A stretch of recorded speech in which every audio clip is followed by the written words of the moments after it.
Namo Bhagavate Vasudevaya.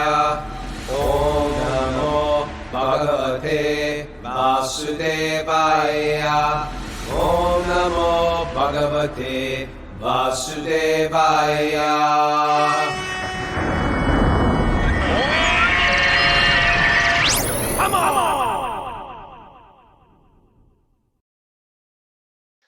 Live from Mandala Springs Retreat Center in Northern California, this is Wisdom of the Sages, a daily yoga podcast with your host, Raghunath, and co-host and senior educator at the Bhakti Center in New York, Kastubha Das. Welcome to the show, everybody. Welcome to Northern California. We're here. We made it to this beautiful retreat with beautiful people. Had a great program. We have a bunch of others here, a bunch of Zoomers here. Leslie Ventage just walked in. She's a regular Zoomer. Scott's here.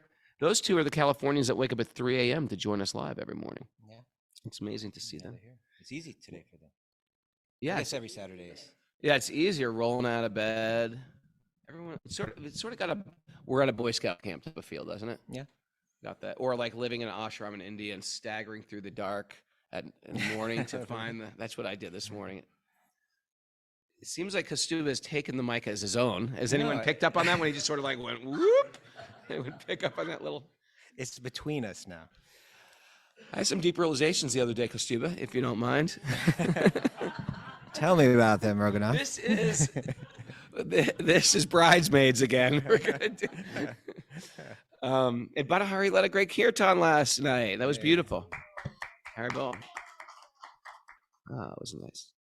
Yeah, some of our kirtan heroes. But anyway, me and Mara were late because our flight got canceled and we missed a flight. And guess where it dropped us? Sin City itself, Las Vegas. Oh, yeah. So we had a sleepover in Sin City. And you know what the realization about Las Vegas was? It's just like, it's so the Bhagavatam comes to life. People really just want to enjoy the material world in such a desperate way that we'll do anything. We'll do anything. We'll stay up to all night. So, it's like we're checking out and leave at 5 a.m. and people are just like still awake, still trying to squeeze some nectar out of the material world. And it's just not happening. It's like, it reeks of an overall sadness. What do you think? Well, it's been a long time since I've been there, but that's the impression that I get. Oh, you got to go. I mean, you can literally do a... Well, they created this, kind of, isn't it in the Bhagavatam where Kali says, like he needs somewhere to live? And Maharaj Pariksit says, wherever there's, it's kind of like there's gold. Maharaj Pariksit says, you can go to Vegas, like this place Kali. way out in the desert, they create this place way out in the middle of nowhere where you just try to like break the regulative principles, like it's dedicated to that. But it breaks you. That's the thing about breaking principles, or breaking values. It breaks you. And it's sort of like a city where like, if you give into any of those things and you live there, you're like getting your paycheck and giving it right to the casino. Yeah. Yeah. It's an illusion of enjoyment. And in the end, everyone suffers. Everyone walks out of there a loser, right? Yes. Yeah. You can't beat the house, they say right now. Yeah. Now, I would ask you how much you lost. I made a lot, but I did lose more. Okay. But I figured. Just joking. Everyone's like, he gambled. I know he gambled. I didn't gamble. Thank you. Okay. I just figured what happens in Vegas stays in Vegas, and we don't have to ask you that. All right. So today is Q&A day. If you're new to the show, welcome. If you're listening on Facebook, welcome. We do Q&A day every Saturday, but this weekend, because we're at the retreat center at the Chant Camp Festival 2022, we are going to do Q&A day tomorrow as well. And because there's a live group of people here, we're going to call in some of our live people and ask them to ask the questions personally. But before that, we might have some announcements. Mara. Just going to tackle on it, dive in here. Don't mind if I sneak in here.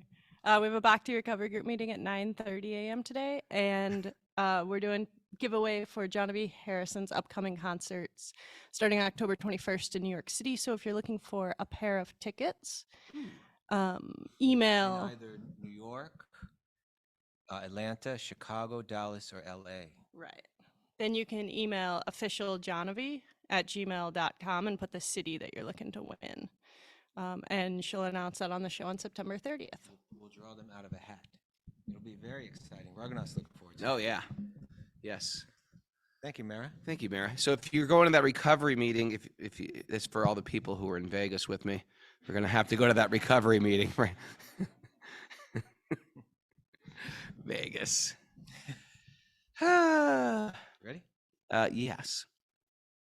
That means you're going to call someone. Oh, yes. We're going to start it out today with the Jyoti Ma, the bright light of Vermont.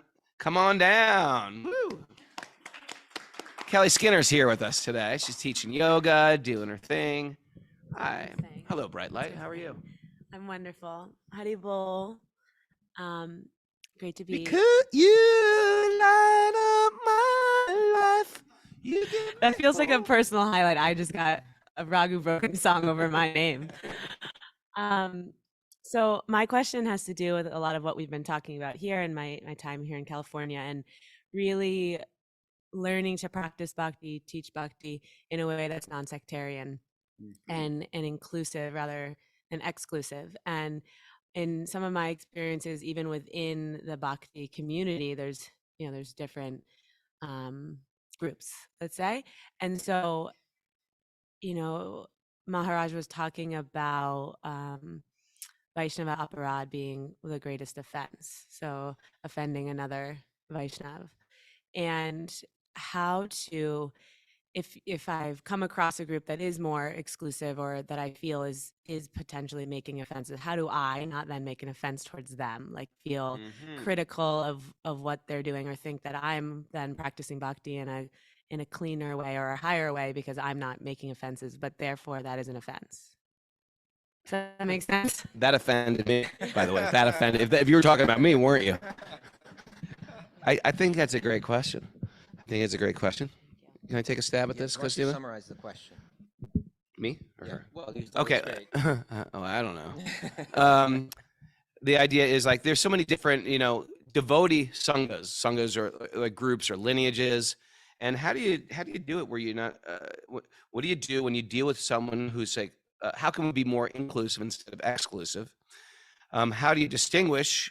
Because when do you throw discernment away, and when do you use discernment?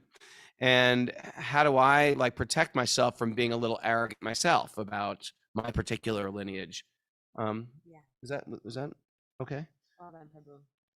Well, as Vaishnavas, devotees of Lord Vishnu, we are very, very inclusive. Prabhupada would say things like, we accept Christians, as people were trying to find on the path to God. What to speak of other Vaishnava lineages?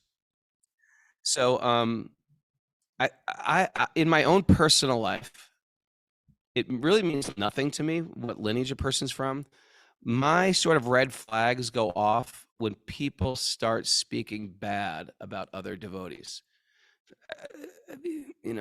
There's so many different groups, and I think you're never going to find everybody that agrees with you 100% on every detail. I think that's not the point. I think we live in a world where people are really looking for the differences in people and highlighting the differences. And I feel like if we want a little bit of sanity in this world, we got to find what we have in common with other people. And if you live in a world where you look, how can we have things in common with these people? Or, then you can have a community, a nice, warm, loving community, a house the whole world can live in.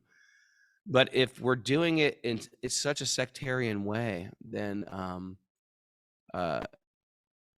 you'll constantly make offenses. It'll keep you on a very, very low platform in your bhakti because you'll be criticizing people on a regular basis. So my thing is, if you meet devotees from other sangha, welcome them. But my only red flag that goes up is some people like to do things different for their ego and not just because they're drawn to that for their attraction to their teachers, etc.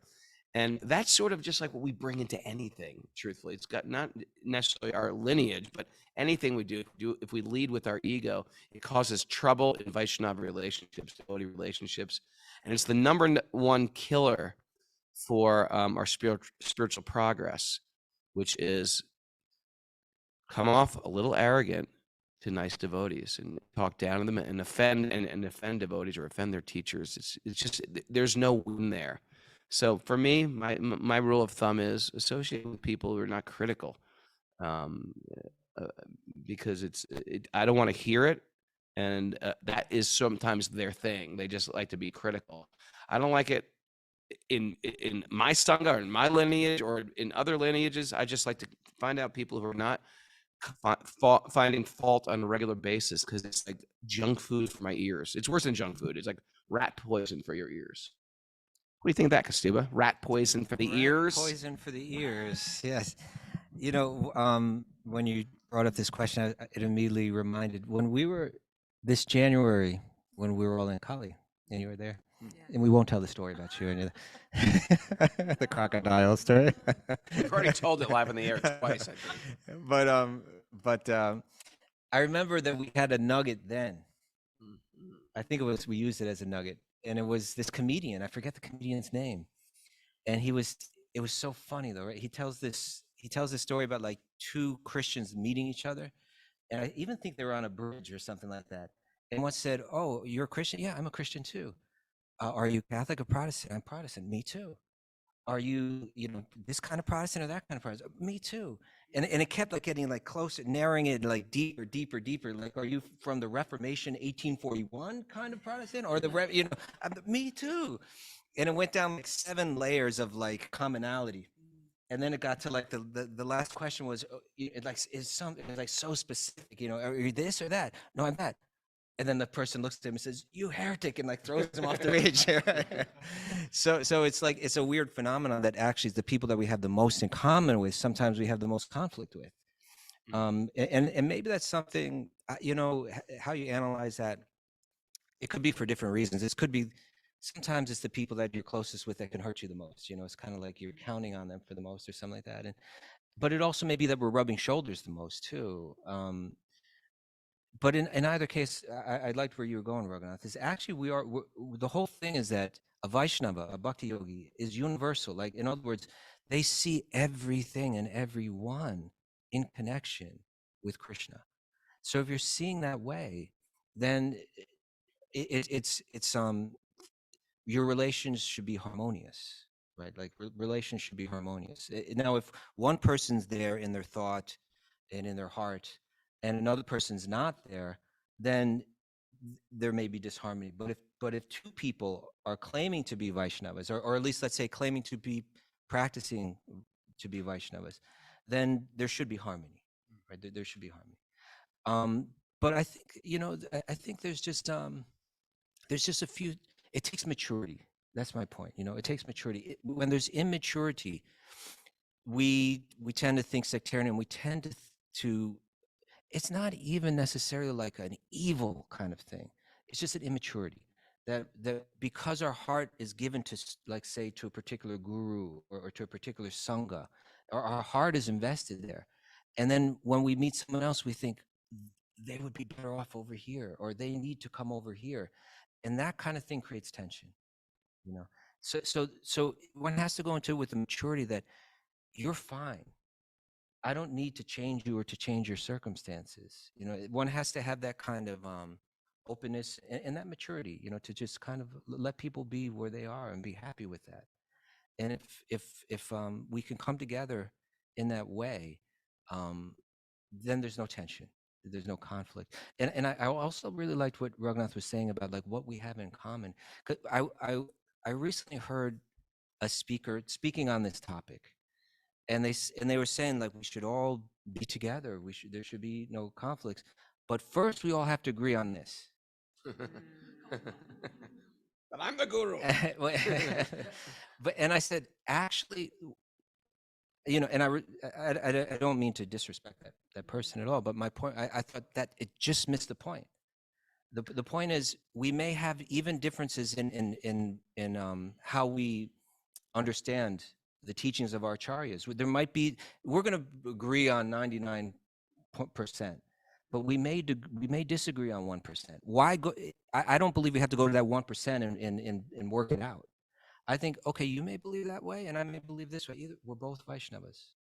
So let's hear together. Let's chant together. We don't necessarily have to debate it all out and then hear and chant.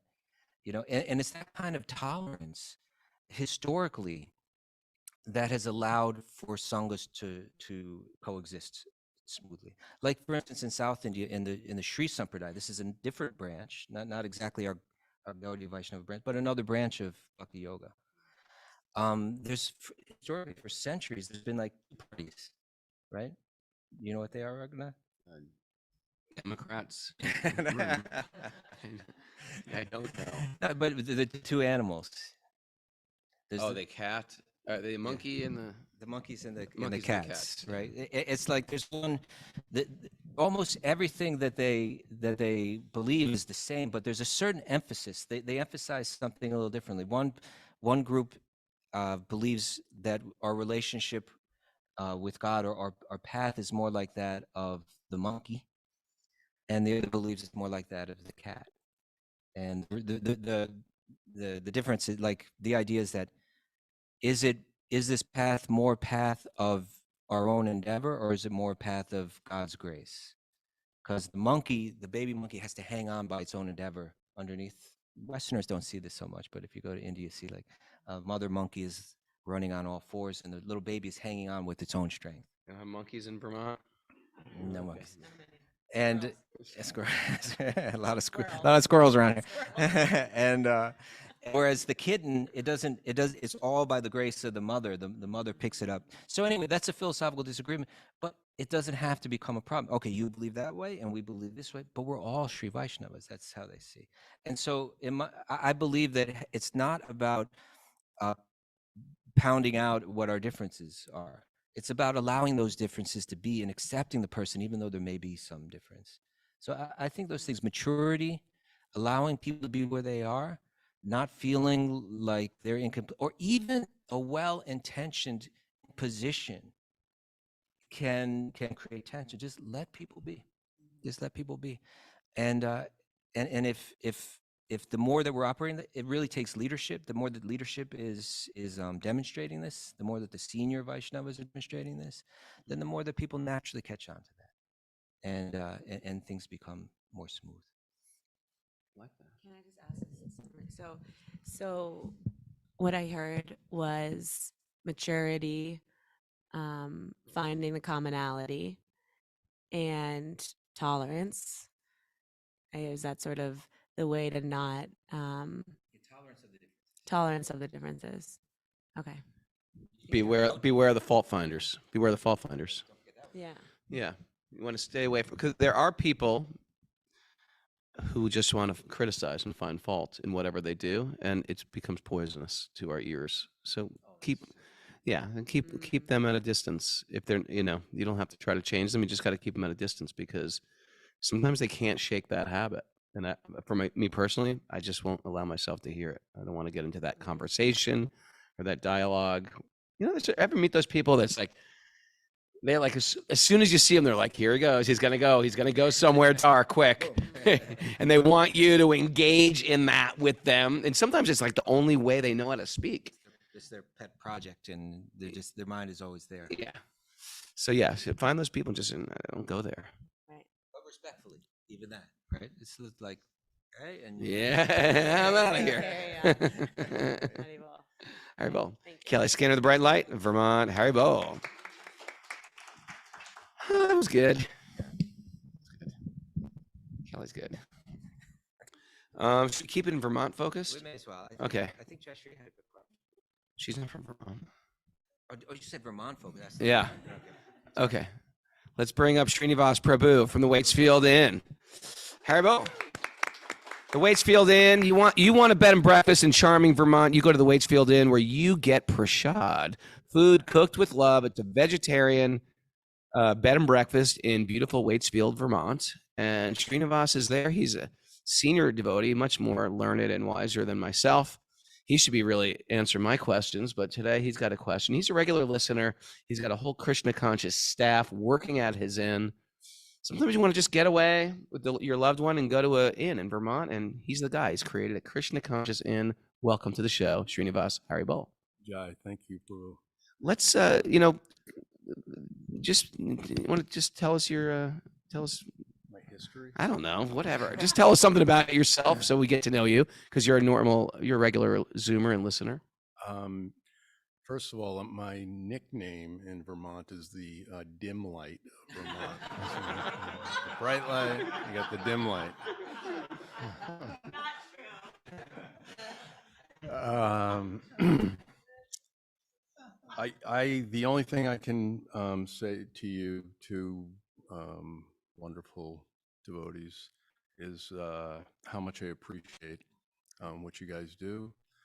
And when I think of you two and your whole sangha, and the preaching that you do, I think of the statement that Prabhupada made, that he was building a house that the entire world could live in. And that kind of goes along with the bright lights question.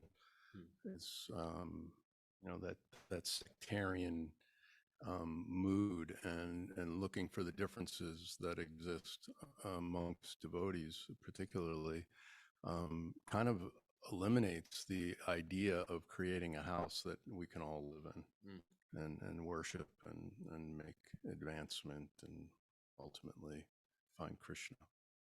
So Thank you. you're welcome. By the way, it was Srini. no. No, you're not yet. No, it was Srinivas who got me on the Rich Roll podcast. You know that? I do. And there's a few people here that came directly from the Rich Roll podcast. So thank you, Srinivas, for hooking that up for me. You're welcome. You did well.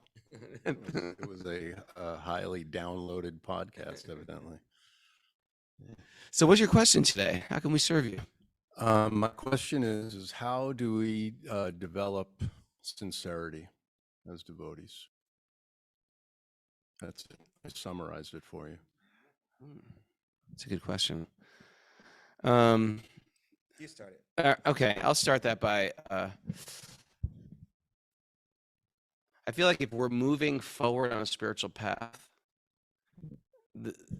Krishna, because Krishna loves us so much, he'll give us certain things that we must overcome in order to go to that next level. And sometimes those are, it's like, sometimes they're very big obstacles. But if we're hearing on a regular basis wisdom literature, if we're hearing truth on a regular basis, when one of those massive obstacles come up, we'll realize like, this isn't happening to me, it's happening for me.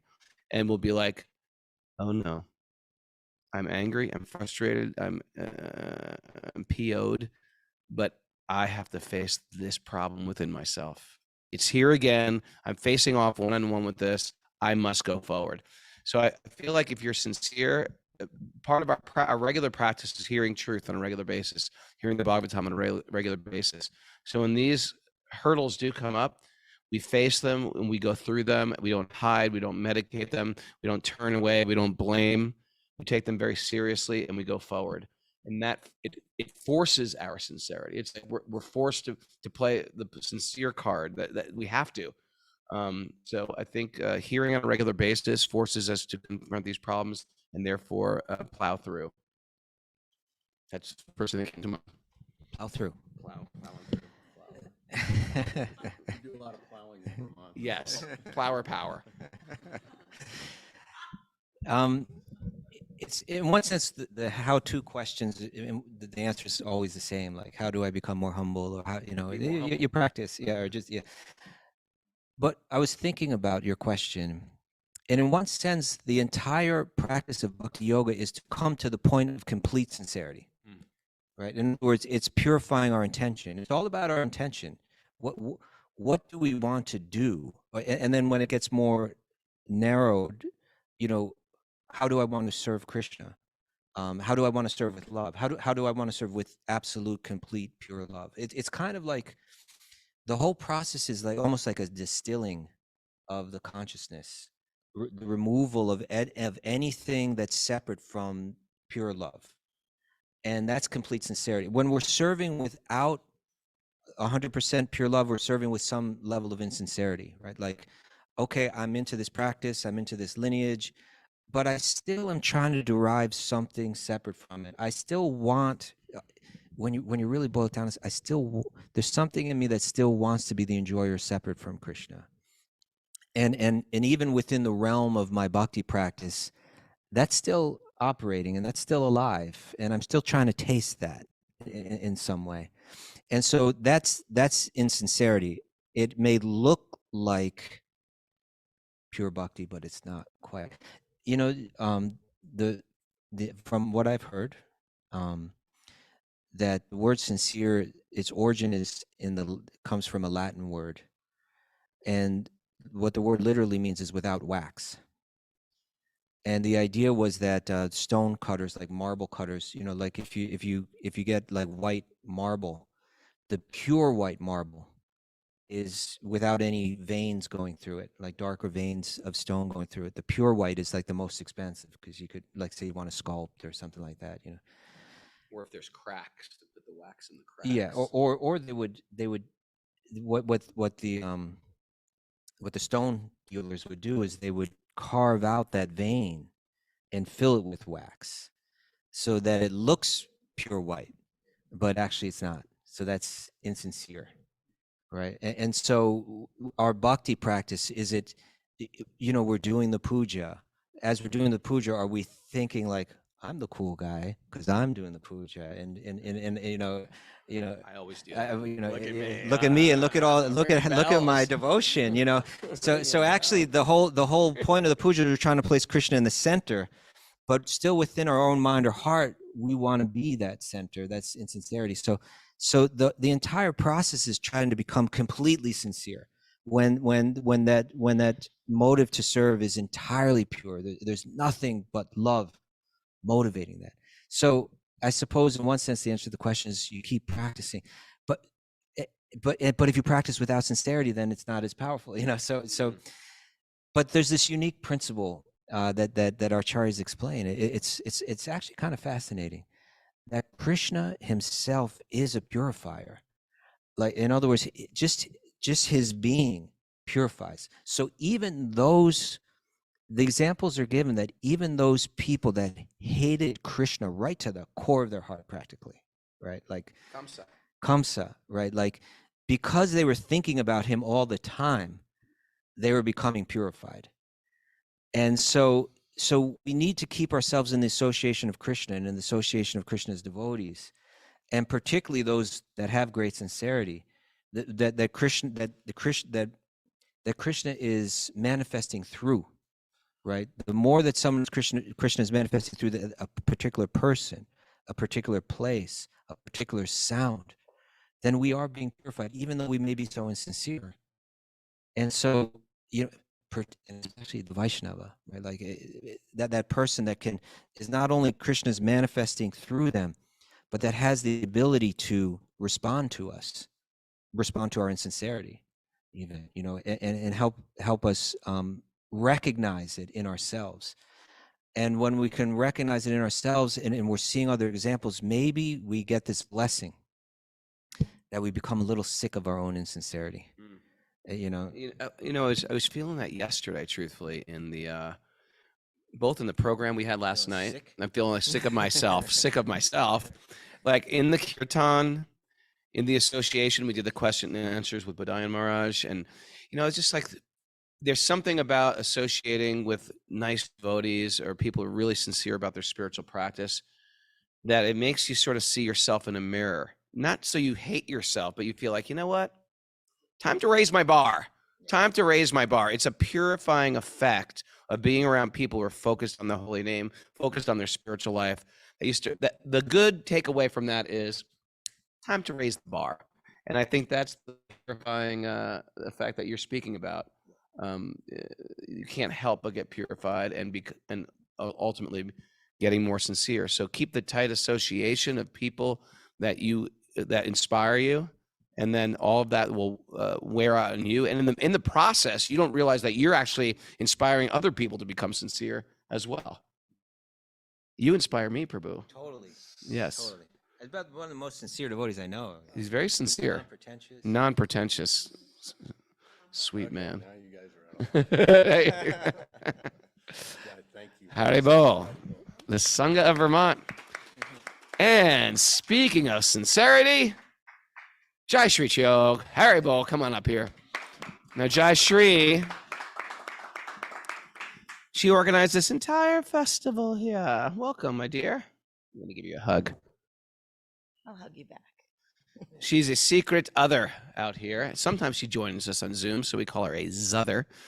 But she organized this whole festival, and second year in a row. And she does Kavacha designs, which she makes these beautiful Kavachas. We're all wearing them.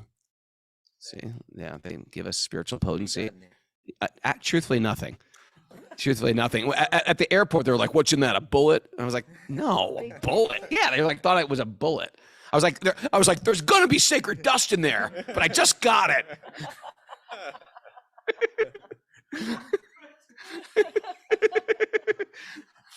There's gonna be sacred dust. Right now, it's a big deal. You say there's gonna be angel dust? Pull this guy over.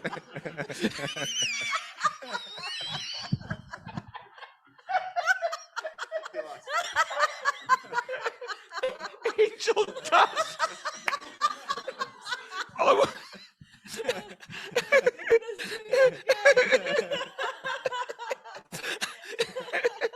go through his entire bag.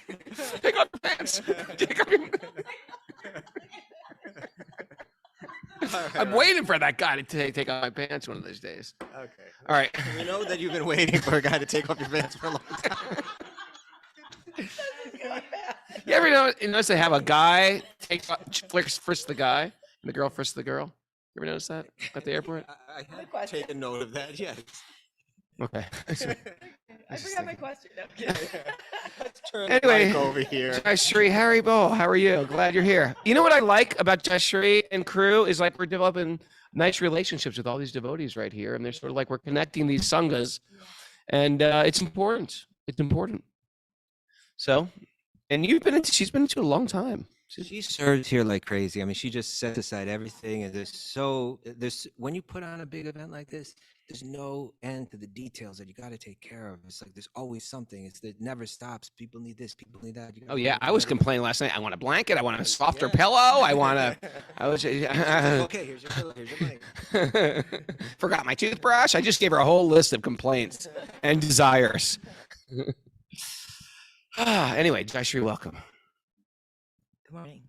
And you've been into Bhakti for a long time. Just tell a little bit about your backstory. A little bit. I met the devotees in 1984 in Athens, Ohio. My voice is shot.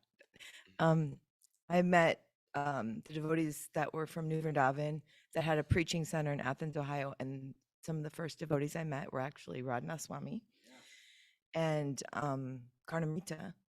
Wow. And yeah, and so many others, but those are the ones that are more present in my life now. So yeah. And you're still in there. 30 plus years in there, still in there. So what's your question today? How can we serve you? So my question is, when you're given the opportunity to ask a question, this has been my thing since I lived in the ashram, is I start to think my question in my head, and then am I going through all these mental checklists? Like, is this coming from the false ego? Is this is this going to make me appear a certain way, instead of just being unattached to how I am perceived or how foolish the question might be, and just feeling comfortable asking any question? You're second guessing your question, your integrity of you, or your sincerity of asking the question. I just get caught up in some mental gymnastics about how sincere, or why is this question, and then I start answering my own question, and then it usually just comes down to just chant Hare Krishna. But because that's generally the only answer we got anyway, deep down. not to get the punchline, but you understand. Yeah. I think you understand what I'm trying to say. I do. I don't have that problem. I'll ask questions even though they're sometimes stupid questions. I love that about you, though. Oh, thank you. It was endearing. I'm going to pass this one to Kastuba. Want me to start on it? Yeah. You know, the mind is just this weird thing, you know, like the way that it gets programmed through our life, through what we see and what we hear, it creates these insecurities in ourselves that have no real rational kind of basis. You know, like I remember sometimes even things like you remember like sometimes in temples, like in the morning, they before we would it would be like early in the morning, like 5 a.m. and you sit in there like the whole group of devotees, these are your friends. These are the people that, you know, and then you go around and you have to do like, you recite the 10 offenses to the chanting of the holy name. And each person kind of like, they look at you and now you have to say the next one and you're thinking like, oh my God, if I forget it, I'm going to look totally stupid. And like your heart is pounding and you're wondering like, are they going to turn? It's like so absurd. It's like, you know, it's just like, so what if it slipped my mind for a second, right? But it becomes, it actually, can become like really like, almost terrifying or something like that. Oh, yeah. Or what to speak of like Been there.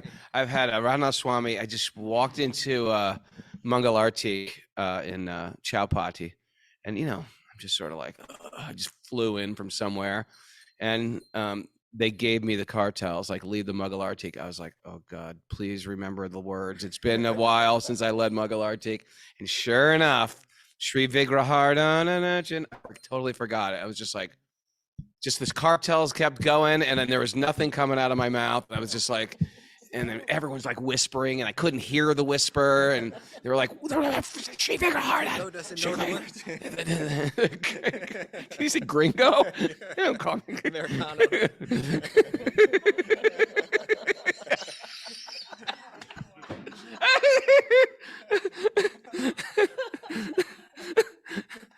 Anyway, is that what we're talking about? That right? That kind of feeling like all these people that are my good connections, I'm humiliated now. Yes. So I think it requires two things. One is that the devotees really have to be conscious of how to make people feel comfortable, right? Like that really has to be a major kind of concern, you know, like is everybody, I think we have our, like with, let's say within temple communities, you know, we have our regulations and our way of doing things, and there's a purpose to all of that, but sometimes that purpose gets lost In the rule. yeah. Codicy shaming. God, things like that. When You know who you are. so we really do have to try to create an atmosphere where you don't feel any, like, I'm not being judged, nobody's looking down their nose at me. You there, it's, I think it's part of the sincerity that we come with, like we come into a devotional community and we may feel like I'm not on the level that these other people are on, you know, we may feel that way, and it may even create obstacles in our own taking part, you know. So everyone needs to be conscious to do all that we can so that people don't feel that. And then I suppose on the individual's level, they just have to kind of like take that dive, you know, and kind of be willing to be a little naked in a sense, you know. It's there is something purifying and just saying, this is who I am. I'm you know, I don't know anything, you know, I don't know anything. The more that we become comfortable with that adopting that position, I don't need to be respected as learned. I don't need to be respected as brilliant. I don't need to be respected as I know what I'm doing. And as a matter of fact, as one advances in Bhakti, one's even in a very healthy way, one is feeling he's organized losing it today, but in a very healthy one is feeling almost like less and less qualified, you know. But when it's going that direction, it's a really healthy kind of feeling. It's not like the kind of what's the word I'm thinking about, like the mental insecurities or pathologies that we have, but it's kind of just like it's just kind of, it's because I don't need it. I don't need to be respected. I'm not hanging on to this artificial thing because I think I need it for support. I feel completely supported because I'm in Krishna's presence, because I'm always connected. It doesn't matter how foolish I look. In a sense, we have to kind of come to that level, but it's not easy. So we have to try to help each other, you know, and every now and then just go ahead, take the plunge. And this is important. And the more that you do it, the easier it becomes. As a matter of fact, quickly it becomes easy. Quickly you realize, okay, I can do this now. You know, a lot of the barriers are just like, they seem real big, but as soon as you start to penetrate, they kind of disappear. And you'd be surprised about how many people have the same exact question as you anyway. Yeah. You know, I mean, I had some questions the other day we had a retreat at the farm, and one person's question, very deep philosophical questions, and one person's like, how do you use this bead bag? Right. And I was like, that's a great question. How do you use the damn bead bag? You know what I mean? The damn bead bag might have been the first time the holy bead bag. Might have been the first time a person said the damn bead bag. Krishna, forgive me. You know what you don't want to do? Here's what you don't want to do, and I've done this, is when there's like a Q&A thing going, and instead of listening to the teacher's answer, you're trying to scheme up a bunch of questions, because I've done this on more than one occasion to Radhanath Swami. I'll be like, Maharaj, I have a question also. And he says, oh, what's your question? My question is about this. And he goes, you mean the question I just answered? Oh.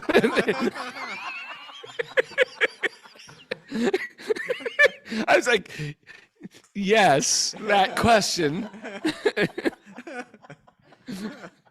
The one I just answered. Oh, I think this is a good quality of yours, though, Raghunath. Even just like sharing that kind of story, it's kind of like the more that you let go of that need to seem pristine and all that you do, and the easier life becomes. Yes. You should learn from my Humility. Hot Mess Express. You too. Thank you, Prabhu. We love you. Jai Shri. Haribo. That's our time. We might have time for one more question from Scott, the Californian. And I think I got his last name down. Scott Stalder Scarmosis. Scarmutzos. Not even close. Not even close. Say again? I was like, I got it. Scarmutzos. Scarmutzos. Yes. What kind of name is that? Greek. They got Greek. Family. His wife's family, and they have their kids have Greek names too. Sothi. Sothedes. And Athena. I got that one. That one we got. Yeah. Scott, welcome. No, Scott wakes up at 3 a.m. every morning, and you also came to listen to the podcast from Rich Roll. Yes, I came from the Rich Roll podcast, and I'm forever grateful to Srinath and you and Stuba and Mara. Yeah. Thanks, Prabhu. And then you heard it, and then you just started. And what happened? It all made sense. Your interview was like, just blew my mind and made sense, and I wanted more and more, and I've been here as much as I can since. Amazing. Beautiful. It's beautiful. You're beautiful. Okay, what's your question, Prabhu? So I'm new and I don't know anything, and I'm trying to learn and trying to grow.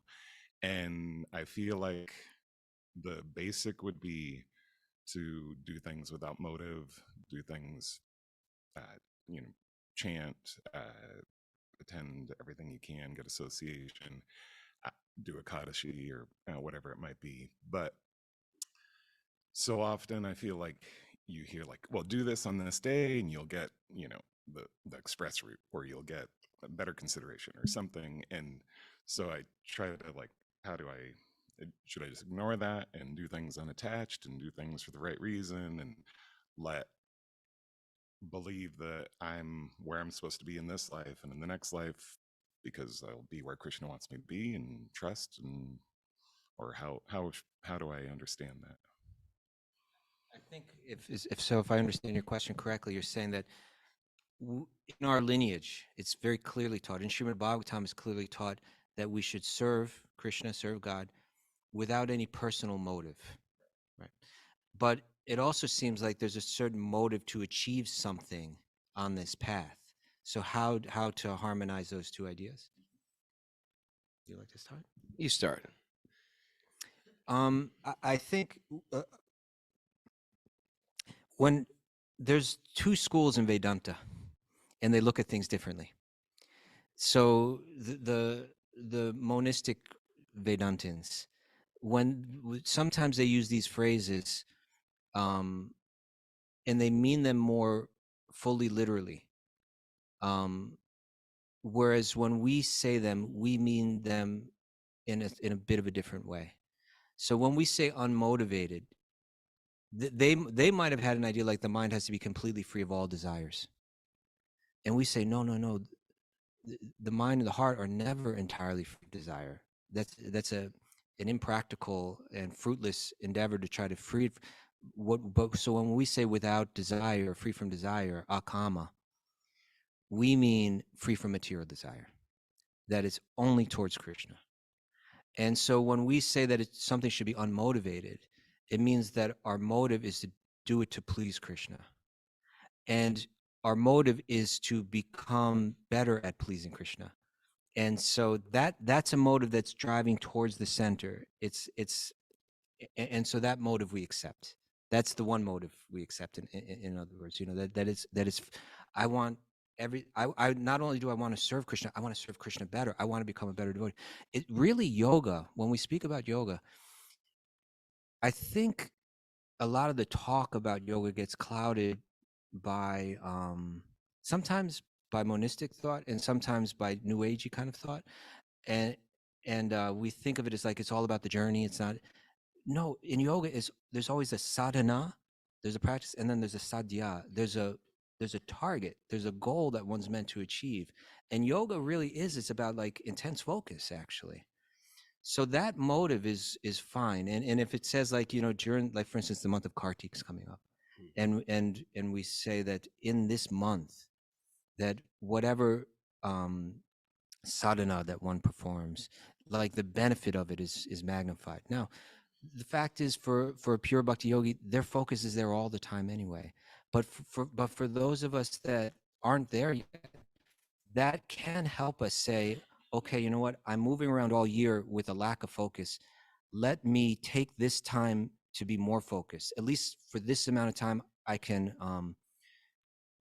make a special endeavor to be more focused. And by making that special endeavor, it becomes easier to be more like that the rest of the months of the year. And so the way that the sadhana can work is like each year you're doing that, and ideally each year it's becoming more natural for you, and then at a certain point it doesn't matter whether it's Kartik or not. You live like that spontaneously anyway. So then that can be helpful, right? And that motive, there's something to be gained in this month. That motive is directed towards Krishna. We accept that. That's a good motive. We buy into that motive. I like it. I'm just going to go with that. What he said. Did that answer your question? Yeah, that's great. Thank you so much. Scott, thank you for being so sincere. And glad to hang out with you and your family this weekend. And guess what? Haribol. So we are in the temple room, and we're about to have Mangal Arti. Mangal Arti is the auspicious morning greeting of the deities. And thanks, everybody, for joining us. Kostuba is queuing up the music. Mara, do you have any goodbye announcements? No. All right. Thanks for everybody joining us. Thanks everybody joining us on Facebook. If you Facebook people, if you want to join us live, email Mara, wisdomofthesages108@gmail.com.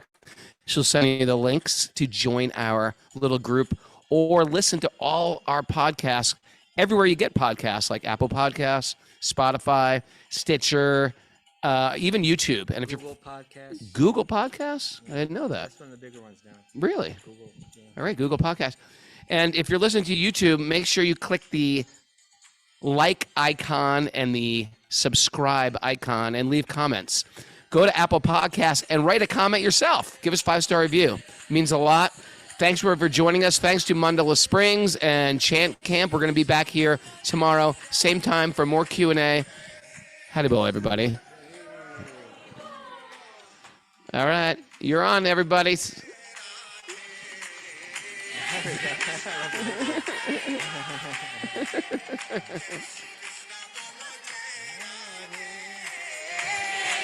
Mara.